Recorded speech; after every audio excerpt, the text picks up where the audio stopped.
सिलसिला। कलाकार अपनी कलाकृति के जरिए सिर्फ अपनी कला का ही प्रदर्शन नहीं करता, बल्कि वो उसके मनोभावों का प्रकटीकरण माध्यम भी होती है। वास्तव में भावनाओं से रहित हृदय में कलाकार जन्म ले ही नहीं सकता। अपने सैंड आर्ट के जरिए पूरी दुनिया में खास पहचान बना चुके सुदर्शन पटनायक भी अपने हृदय के भावों को अपनी कलाकृति के जरिए प्रकट करते हैं। पुरी के समंदर किनारे रेत पर सुदर्शन पटनायक ने एक बार फिर से संदेश देती कलाकृति बनाई है, जिसमें वो तुर्की और सीरिया में आए भूकंप से तबाह हुए लोगों की मदद का वाहन कर रहे हैं। पुरी घूमने आ रहे लोग सुदर्शन पटनायक की संदेश भरी कलाकृति को देख भाव विभोर हो रहे हैं और दुख की इस घड़ी में तुर्की सीरिया की मदद की अपील कर रहे हैं। सुदर्शन पटनायक का कहना है कि इस कठिन समय में सभी लोगों को पीड़ितों की सहायता के लिए आगे आना चाहिए। बता दें कि तुर्की और सीरिया में आए भूकंप ने भारी तबाही मचाई है। इस भूकंप में अभी तक 15,000 से ज्यादा लोगों की मौत हो चुकी है, जबकि हजारों लोग घायल हुए हैं। मोटे अनाज के उत्पादन और खपत को प्रोत्साहन देने के लिए जहां केंद्र सरकार गंभीर है, वहीं मोटे अनाज से बने खाने का क्रेज भी बढ़ता जा रहा है। इसका सबसे बड़ा उदाहरण है दिल्ली में चल रहा मिलेट कैंटीन। भारत सरकार के स्वास्थ्य और परिवार कल्याण मंत्रालय के कैंटीन में पिछले 1 साल में ग्राहकों की संख्या 4 गुना बढ़ गई है। केंद्रीय स्वास्थ्य मंत्री की पहल पर ये कैंटीन 1 साल पहले शुरू हुआ था। शुरुआती दिनों में इस कैंटीन में जहां 60 से 70 लोग लंच के लिए आते थे, वहीं अब लंच के लिए रोज 150 से 175 लोग आ रहे हैं। कैंटीन में लंच के लिए आने वाले लोगों का कहना है कि जब से उन्होंने इस कैंटीन का खाना शुरू किया है, सेहत में काफी अच्छे बदलाव हुए हैं। इस कैंटीन में किसी भी तरह का तला हुआ खाना नहीं दिया जाता। बाजरे और दूसरे मोटे के अनाज से बनी रोटियां ही परोसी जाती हैं। इस कैंटीन में एक थाली की कीमत 40 रुपए है, जिसमें मोटे अनाज से बनी रोटियों के साथ साथ दाल और सब्जियां भी दी जाती हैं। इस कैंटीन की सफलता को देखते हुए और मोटे अनाज के उपभोग को बढ़ावा देने के लिए 1 मार्च 2023 से दिल्ली के एम्स की कैंटीन में भी मिलेट कैंटीन शुरू किया जा रहा है।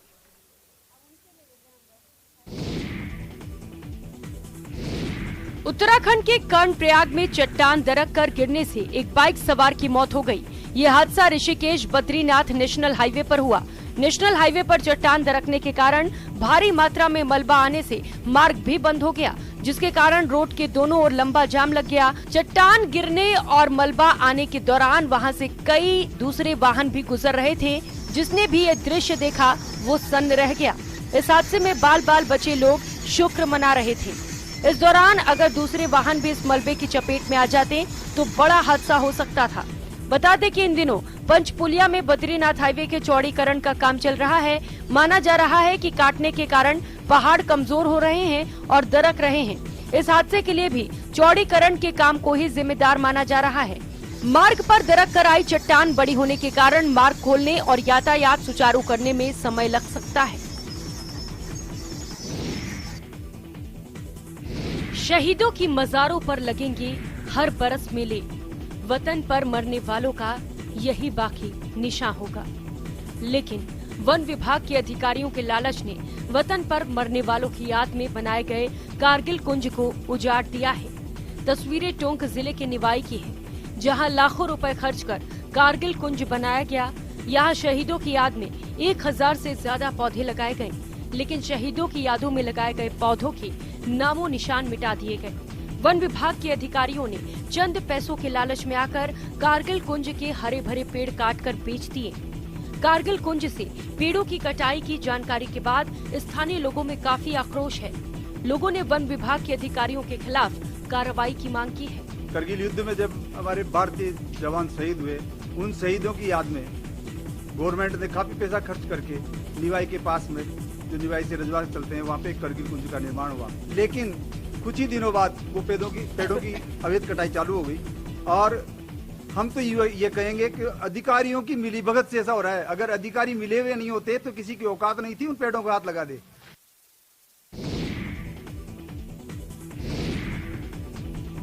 कानून को धत्ता बताकर किसी भी प्रकार का निर्माण पल भर में कर दिया जाएगा ध्वस्त।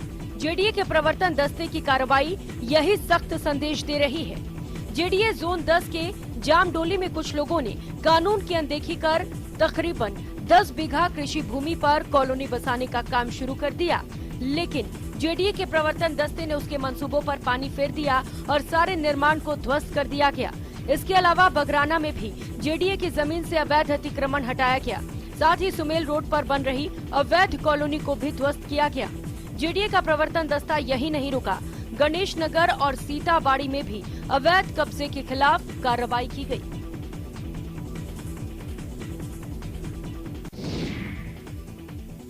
जन्म मरण इस मानव जीवन के दो पहलू हैं। जिसने जन्म लिया है उसकी मौत निश्चित है। मौत के बाद अपनी अपनी रीति के अनुसार अंतिम संस्कार किया जाता है। कई बार अंतिम संस्कार की सामग्रियों के लिए लोगों को कई जगह पर भटकना पड़ता है। ऐसे में कोटा के कर्मयोगी सेवा संस्थान ने अंत्येष्टि मंत्रालय की स्थापना की मांग की है। इसको लेकर शहर में एक रैली निकाली गई। रैली में एम्बुलेंस और अंतिम यात्रा वाहनों पर राम नाम सत्य है की धुन बज रही थी। रैली में शामिल लोग कलेक्ट्रेट पहुँचे और ज्ञापन सौंपा। कर्मयोगी राजा राम ने कहा कि स्मार्ट सिटी के तहत देश में स्थापित अन्य विभागों की तर्ज पर अति आवश्यक अंतिम संस्कार विभाग की स्थापना की जानी चाहिए। इसके अंतर्गत ऐसी व्यवस्था की जानी चाहिए ताकि अंतिम संस्कार के लिए आवश्यक व्यवस्थाएं और सामग्रियां एक ही छत के नीचे उपलब्ध कराई जाएं। उन्होंने कहा कि मुक्तिधाम पर सूखी लकड़ी, कंडे उपलब्ध करवाए जाने के लिए स्टोर रूम बनवाए जाने की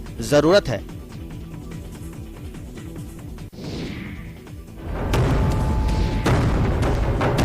छत्तीसगढ़ के अलग अलग जिलों में हाथियों का उत्पात जारी है। कोरबा के रेंकी गांव से सटे लाल मटिया के जंगल में करीब 1 दर्जन हाथियों के झुंड ने डेरा डाल रखा है। इलाके में हाथियों की मौजूदगी से ग्रामीण दहशत में है, तो वहीं वन विभाग हाथी को आबादी से दूर ले जाने की कवायद में जुटा हुआ है। हाथी के हमले में ग्रामीण के भी घायल होने की खबर है। हरदी बाजार इलाके तक हाथी के पहुँचने से रहवासी भयभीत है। हाथियों के मूवमेंट पर वन विभाग के कर्मचारी और अधिकारी नजर रख रहे हैं। साथ ही लोगों को जंगल से दूर रहने की हिदायत भी दी जा रही है। लेकिन हाथी के गश्त वाले इलाके में जिस तरह से ग्रामीणों की भीड़ दिख रही है, उससे जनहानि की आशंका काफी बढ़ गई है। हालांकि वन विभाग लोगों को समझाने में लगा हुआ है, उनकी यह हरकत उन पर भारी पड़ सकती है। भारतीय सेना के शौर्य और बलिदान की जितनी तारीफ की जाए कम है। देश की रक्षा के लिए उनका बलिदान और दुश्मन को धूल चटाने का उनका साहस अद्वितीय है। लेकिन अगर आपको लगता है कि इतने जाबाज सिपाहियों के मन में कोमलता नहीं होती होगी, तो आप पूरी तरह से गलत हैं। हाल ही में भारतीय सैनिकों ने अपनी दरियादिली दिखाते हुए एक हाथी की जान बचाई, जिसके बाद सोशल मीडिया पर उनकी खूब तारीफ हो रही है। इंडियन आर्मी के आधिकारिक ट्विटर अकाउंट पर हाल ही में कुछ तस्वीरें शेयर की गई हैं, जिसमें एक हाथी का रेस्क्यू ऑपरेशन होते दिखाया गया है। दरअसल वाइल्ड लाइफ SOS नाम के एक NGO और इंडियन आर्मी ने मिलकर हाल ही में 35 साल के एक हाथी मोती की जान बचाई। 35 साल का मोती उत्तराखंड के रामनगर की पहाड़ियों के बीच अचानक गिर पड़ा। वो इतना कमजोर हो गया था कि अपने पैरों पर खड़ा भी नहीं हो पा रहा था। उसे वहाँ से बचाकर रामनगर के एक अस्पताल में भर्ती करवाया गया। जैसे ही वो गिरा, उसे उठाने के लिए 24 घंटे के अंदर आर्मी ने एक टॉवर का निर्माण किया, जिसके जरिए उसे उसके पैरों पर खड़ा किया गया। पिछले दिनों उत्तराखंड के जोशीमठ में जैसा हाहाकार मचा था, वही हालत नैनीताल की भी हो सकती है। अब इस शहर के भविष्य पर खतरा मंडराने लगा है। 2010 में भार वहन करने की क्षमता खत्म होने के बावजूद भी शहर में निर्माण रुक नहीं रहा है, तो अब ग्रीन जोन भी अवैध निर्माण की चपेट में है। तेजी से खत्म हो रही नैनीताल की हरियाली का ही असर है कि चारों तरफ नैनीताल में दरारें आने लगी हैं, तो शहर का पांव कहे जाने वाला बलियाना नाला भी तेजी से टूट रहा है। अंग्रेजों के दौर से ही संवेदनशील रहे शहर पर दबाव कम करने की लगातार मांग तो हो रही है, लेकिन इसको लेकर कोई कार्रवाई नहीं हो रही है। दरअसल 2009 में नैनीताल ATI में विशेषज्ञों की टीम ने रिपोर्ट तैयार की थी, जिसमें कहा गया कि नैनीताल की कैरिंग कैपेसिटी खत्म हो गई है। उस वक्त के झील विकास प्राधिकरण ने बाकायदा इस ड्राफ्ट को सरकार के पास भेजा था, लेकिन रिपोर्ट फाइलों में ही कैद होकर रह गई। उसके बाद 10 सालों में कई विभागों ने NOC को दरकिनार कर शहर के हालात और ज्यादा बिगाड़ दिए हैं। फूलों की माला से कमरे को सजा दिया गया है। टेबल पर पौष्टिक आहार को रखा गया है। सजी धजी 2 दुल्हन भी बैठी हुई है। ये नजारा है शेखपुरा जिले के आदर्श आंगनबाड़ी केंद्र का, जहां गर्भवती महिलाओं की गोद भराई की मंगल रस्में की जा रही हैं। दरअसल बाल विकास परियोजना द्वारा आंगनबाड़ी केंद्रों पर गोद भराई कार्यक्रम का आयोजन किया जा रहा है, जिसमें गर्भवती महिलाओं को केंद्र पर बुलाया गया और उन्हें बिल्कुल दुल्हन की तरह तैयार किया गया है, जहां इन्हें ये जानकारी दी जा रही है कि 9 महीने उन्हें किस प्रकार का आहार लेना है। समझाने के लिए टेबल पर उन आहारों को सजा भी दिया गया है, जिसमें फल, हरी सब्जी और अनाज भी है। आपको बता दें कि जानकारी के अभाव में कई बार गर्भवती महिलाओं का सही से ध्यान नहीं रखा जाता है, जिसकी वजह से कई सारी दिक्कतों का सामना करना पड़ता है। कई बार तो उनकी और बच्चे की जान खतरे में पड़ जाती है।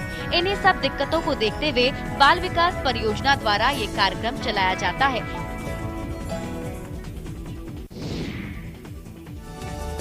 बुलंद हौसले तकदीर तो बदलती ही है, तस्वीर भी बदलती है। हौसलों की उड़ान की कहानी जामताड़ा के किसान हेमलाल हांसदा की है, जो अपनी पत्नी मालती टूडू के साथ मिलकर बिना साधन और संसाधन के ही मिट्टी में सोना उगा रहे हैं। इनके इस भगीरथ प्रयास के कारण बंजर पड़े खेतों में फसल लहला रहे हैं। भगीरथ प्रयास इसलिए क्योंकि गांव से काफी दूर इनके खेतों के आसपास चारों ओर 2 से 3 किलोमीटर की परिधि में एक भी सिंचाई कूप नहीं है। सरकारी सिंचाई तो दूर की बात, निजी स्तर पर भी पटवन का साधन नहीं है। पति पत्नी दोनों खेतों के बीच बहियार में रिश्ते पानी को लाकर पौधों में पटवन करते हैं। लगभग 2 एकड़ खेतों में इनके कठिन मेहनत के कारण मटर, मिर्च, सरसों, बैगन, गोभी आदि पौधे लहलहा रहे हैं। हेमलाल हांसदा खेती में आगे बढ़ना चाहते हैं, नई फसलें उगाना चाहते हैं, लेकिन अफसोस है कि अभी तक ना तो किसी अधिकारी ने और ना ही किसी जनप्रतिनिधि ने इनकी सुध ली है। लिहाजा हेमलाल थोड़े परेशान हैं। उम्मीद है कि जल्द से जल्द अधिकारी इस पर ध्यान देंगे और सिंचाई का साधन उपलब्ध कराएंगे। अजगर का नाम सुनते ही लोग डर जाते हैं। सोचिए जब वो सामने आ जाए तो क्या हालत होगी। कुछ इसी तरीके का माहौल बघा के फुलकान गांव में उस वक्त बन गया जब 8 फीट लंबा अजगर लोगों के सामने आ गया। पेड़ पर लटके अजगर को देखकर सभी डर गए, जिसके बाद इसकी सूचना ग्रामीणों ने रामनगर वन क्षेत्र के रेंजर को दी, लेकिन टीम समय पर नहीं पहुंची। डरे सहमे ग्रामीणों ने फिर खुद ही इस खतरे से छुटकारा पाने की जुगत शुरू की और 2 दिलेर युवकों ने उस काम को कर दिया जिसकी लोग काम ना कर रहे थे। तस्वीरों में आप देख सकते हैं कि एक युवक ने अजगर का मुंह पकड़ रखा है तो दूसरे ने उसकी पूंछ, जिसके बाद उसे बोरे में डाला गया और दूर जंगल में जाकर छोड़ दिया गया। तब जाकर ग्रामीणों ने राहत की सांस ली। आपको बता दें कि वाल्मीकि टाइगर रिजर्व से कभी कभार अजगर रिहायशी इलाके में आ जाता है, जिससे लोगों की जान पर बनाती है, लेकिन टीम के सही समय पर नहीं पहुंचने से लोगों में आक्रोश जरूर है।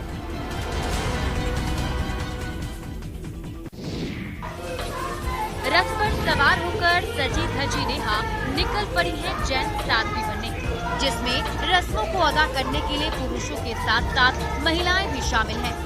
किशनगंज जिले के धर्मगंज मोहल्ले की एक धनी और संपन्न परिवार की बेटी नेहा, जिन्होंने अपना पूरा जीवन जैन साध्वी बनकर बिताने का फैसला लिया है।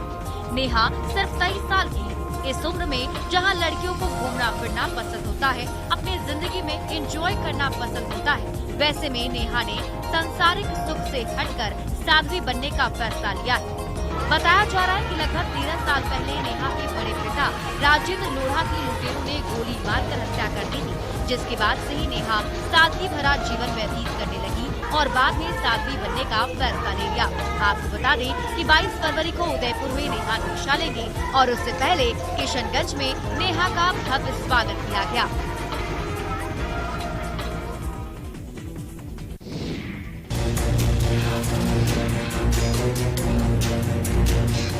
गांव को शहरों से जोड़ने के लिए सड़क और पुल का होना बहुत जरूरी होता है।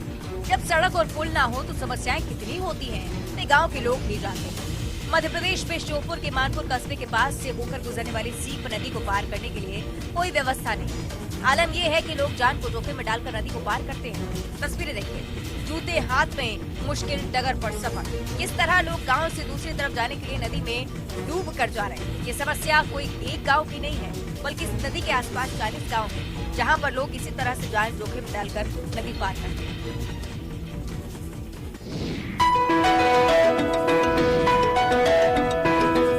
जशपुर का पठारी इलाका कुछ साल पहले तक पिछड़ा इलाका माना जाता था।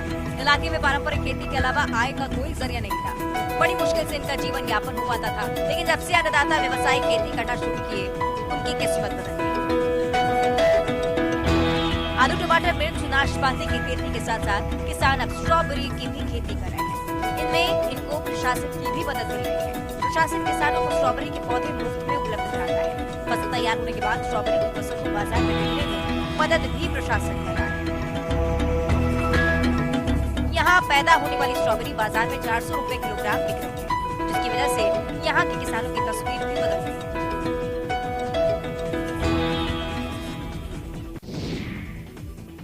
देश में डिजिटल पेमेंट का खासा क्रेज देखा जा रहा है।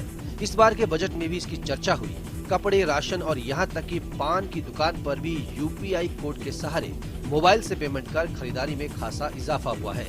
लेकिन इन डिजिटल लेन देन के बीच में एक और अनोखी शुरुआत हुई है, जिसे शुरू किया है काशी के घाट पर पूजा करवाने वाले पंडे और पुरोहितों ने।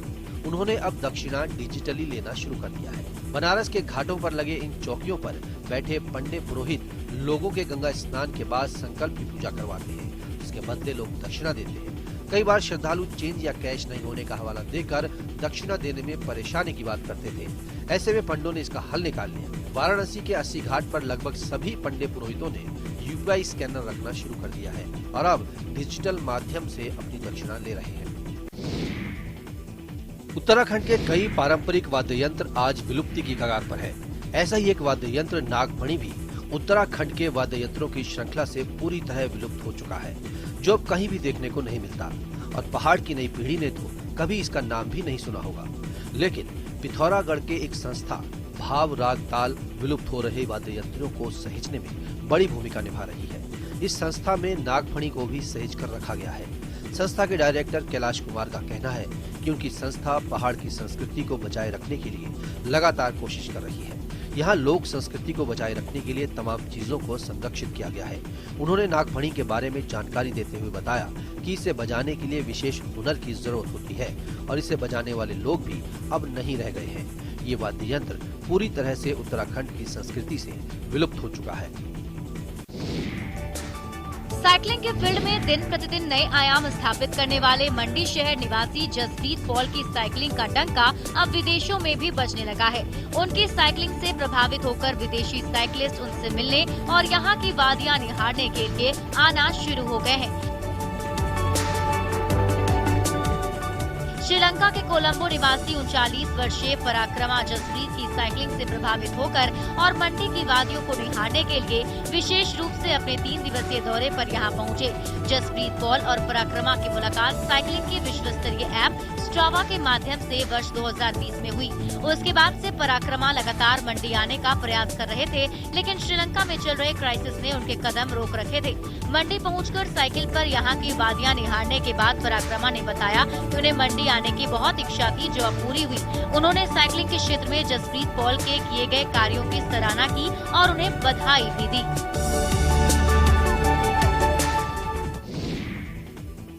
इंदौर के लोग हमेशा कुछ अलग कर चर्चाओं में बने रहते हैं। ऐसा ही नजारा बुधवार को दिखाई दिया, जहां शहर में गायों के लिए अनूठा अन्नकूट महोत्सव मनाया गया, जिसमें शहर की 5 गौशालाओं की 1100 से ज्यादा गायों को उनके मनपसंद व्यंजन परोसे गए। इस आयोजन में शहर भर के गौ भक्तों ने अपना सहयोग दिया। दरअसल समाज सेवी दिनेश सारड़ा की मां का 8 फरवरी 2022 को निधन हो गया था। मां के जाने का गम तो दिनेश को था, लेकिन उनके लिए वो कुछ अलग करना चाहते थे। इसलिए उन्होंने साल भर बाद मां की पहली पुण्यतिथि पर गौ माता के लिए अन्नकूट करने का विचार किया। उनका मानना है कि गौ माता सबकी माता है, इसलिए उन्होंने गायों को पकवानों का भोग अर्पित किया। दिनेश सारड़ा पूरे परिवार के साथ शहर के लक्ष्मी वेंकटेश देवस्थान छत्रीबाग गौशाला पहुंचे। 5 से अधिक गौशालाओं की गायों के लिए कई प्रकार के व्यंजनों का भोग लगाया गया। इस आयोजन में करीब 1100 गायों के लिए हरे चारे, सब्जियों, फलों के साथ साथ मेवे का भोग अर्पण किया गया।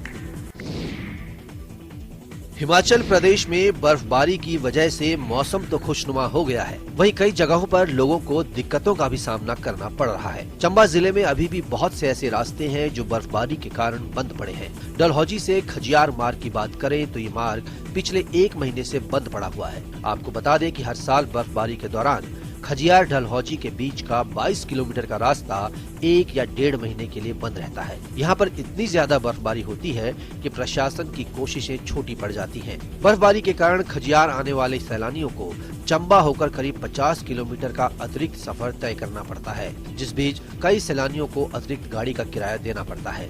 सैलानियों ने बताया कि उन्होंने खजियार और डलहौजी का खूब आनंद उठाया, लेकिन जब उन्हें डलहौजी से खजियार जाना पड़ा तो उस दौरान उनका अधिक किराया लग गया। उन्होंने कहा कि खजियार भी एक बहुत ही सुंदर पर्यटन स्थल है। सरकार को चाहिए कि यहाँ के रास्तों को पूरा साल खुला रखे ताकि लोगों को कोई परेशानी न हो।